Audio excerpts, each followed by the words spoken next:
कौन है धूमावती माता?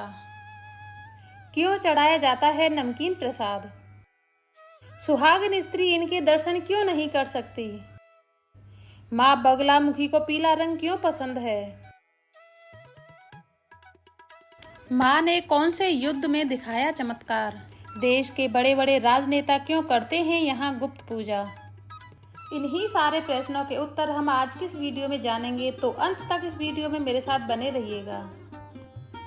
आज मैं आपको लेकर चलती हूँ एमपी के दतिया में स्थित माँ पीताम्बरा सिद्धपीठ। यह सिद्धपीठ अपने आप में काफी चमत्कारिक सिद्धपीठ है। तो फाइनली अब हम पहुँच चुके हैं माँ पीताम्बरा सिद्धपीठ। इस मंदिर के बारे में काफी सारी पौराणिक रोचक कथाएं हैं। मैं आपको दर्शन के साथ साथ उन सभी कथाओं को बताऊंगी जो इस मंदिर के बारे में प्रचलित हैं। तो आइए फिर चलते हैं मंदिर के अंदर। धूमावती माता के मंदिर का ये मेन गेट है। यहीं से सीधे जाएंगे तो आप माता के मंदिर तक पहुंच जाओगे। इस मंदिर में जाने के 3 रास्ते हैं। एक मेन गेट है जो माता बगलामुखी के मंदिर की साइड पड़ता है, दूसरा पार्किंग का गेट है, तीसरा ये वाला गेट है। ये वाला गेट सिर्फ आपको शनिवार के दिन खुला हुआ मिलेगा, क्योंकि आज शनिवार है और हमें ये खुला हुआ मिला है। इससे आप जाओगे तो आप सीधा माता रानी के मंदिर तक पहुंच जाओगे।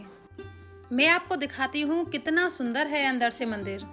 ये देखिए, बिल्कुल महल जैसा दिखाई दे रहा है। तो आइए जानते हैं धूमावती माता के बारे में। धूमावती माता जो 10 महाविद्याओं में से एक है, वो माता पार्वती का ही एक रूप है।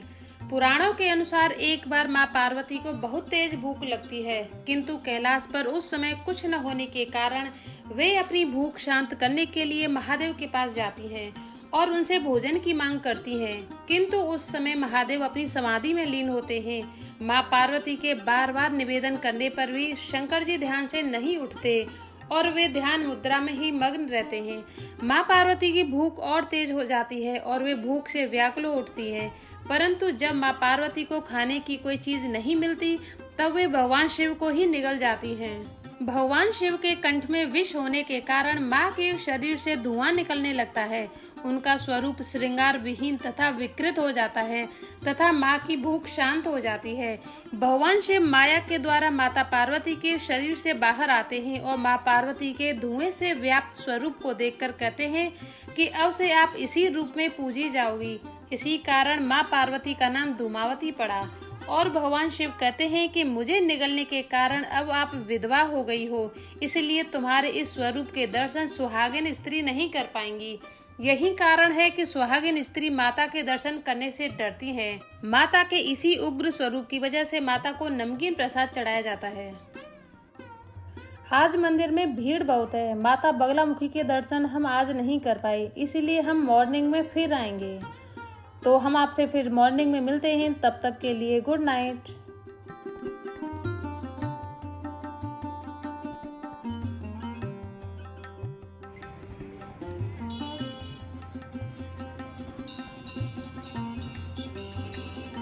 ये माता बगलामुखी के मंदिर का मुख्य दरवाजा है। यहीं से एंट्री होती है अंदर, और इसके आसपास में काफी सारी दुकानें हैं। आप सामान ले सकते हो, यहाँ पे प्रसाद ले सकते हो। अभी हमें माता को भेंट चढ़ाने के लिए कुछ सामान चाहिए, तो अभी हम सामान खरीदते हैं, उसके बाद हम अंदर चलेंगे। तो अब हमने माता को चढ़ाने के लिए सामान खरीद लिया है। अब हम आपको अंदर लेकर चलते हैं। ये देखिए, ये है पार्किंग वाला एरिया। हम पीछे वाले गेट से अंदर जा रहे हैं क्योंकि हमने अपनी गाड़ी यहीं पर खड़ी की है। और ये है माता बगलामुखी सिद्धपीठ। इस सिद्धपीठ की स्थापना स्वामी जी ने 1965 में की थी। कहा जाता है कि चीन से युद्ध के दौरान माता बगलामुखी ने ही हमारी मदद की थी, जिसके बाद चीन की सेना ने युद्ध रोक दिया। दरअसल भारत और चीन के युद्ध के समय यहाँ फौजी अधिकारियों और प्रधानमंत्री जवाहरलाल नेहरू के अनुरोध पर देश की रक्षा के लिए मां बगलामुखी की प्रेरणा से 51 कुंडीय महायज्ञ कराया गया था, जिसके परिणाम स्वरूप 11वें दिन अंतिम आहुति के साथ ही चीन ने अपनी सेनाएं वापस बुला ली थी। उस समय यज्ञ के लिए बनाई गई यज्ञशाला आज भी यहाँ स्थित है। कहा जाता है कि जब जब देश के ऊपर विपत्तियाँ आती हैं, तब तब कोई न कोई गोपनीय रूप से मां बगलामुखी की साधना व यज्ञ हवन अवश्य ही कराते हैं। राज सत्ता की कामना रखने वाले भक्त यहाँ आकर गुप्त पूजा अर्चना करते हैं। देश में चुनाव से पहले राजनेताओं का यहाँ आना शुरू हो जाता है। यह भी कहा जाता है कि माँ पीताम्बरा देवी हल्दी रंग के जल से प्रकट हुई थी, इसलिए इन्हें पीला रंग पसंद है। इनकी पूजा अर्चना में पीले रंग की चीजों का इस्तेमाल किया जाता है। और सबसे बड़ा चमत्कार तो ये है कि माता अपना दिन में 3 बार रूप बदलती हैं। माँ के दर्शन से सभी भक्तों की मनोकामना पूरी होती है, इसलिए इस मंदिर को चमत्कारी धाम भी कहा जाता है। अगर आपको हमारी ये वीडियो पसंद आई हो तो प्लीज इसे लाइक एंड सब्सक्राइब करना मत भूलना। जय माता दी।